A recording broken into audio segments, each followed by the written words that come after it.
Guys, এই ফুলটা দেখেন, আপনারা চিনেন কিনা এই ফুলটা অনেক সুন্দর। ঠিক আছে, দেখেন তো চিনেন কিনা।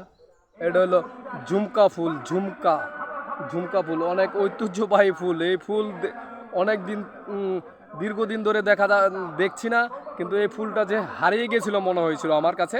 ঠিক আছে, আবার আমি এই ফুলটাকে ফিরে পেয়েছি। ঠিক আছে, আমার কাছে ভালো লাগছে এই ফুলটাকে পেয়ে। তারপরে এই আরেকটা ফুলটা শুকিয়ে গেছে। এটা হলো জবা ফুল, অনেক সুন্দর জবা ফুল। ঠিক আছে, জবা ফুল আগে ছোটোকালে দেখতাম, জবা ফুল নিয়ে খেলতাম। ঠিক আছে, এখন তো দেখছি না, সেই জন্য আবার নতুন করে আমি ফিরে পেয়েছি জবা ফুল। জবা ফুলটা শুকিয়ে গেছে, কিন্তু ঝুমকা ফুলটা কিন্তু অনেক সুন্দর গাইস, অনেক সুন্দর। এই ঝুমকা ফুলের বাগান বানাবেন, বাড়ির আশেপাশে ছাদে ফুলের বাগান বানাবেন, পরিবেশ সুন্দর হবে, দেখতে সুন্দর লাগবে। আশা করি আপনারা সবাই ছাদের উপরে বাড়ির আশেপাশে, ঠিক আছে, ফুলের বাগান বানাবেন। বাগান বানালে সুন্দর দেখা যাবে।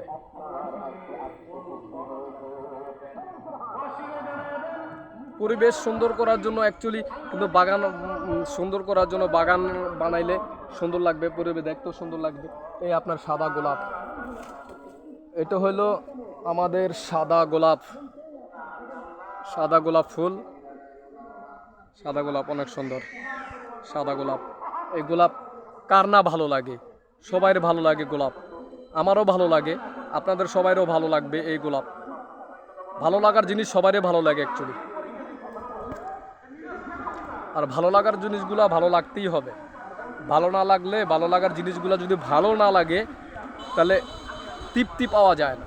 যেমন আমি তৃপ্তি পাইতেছি যে এই গোলাপ দেখে, সাদা গোলাপ।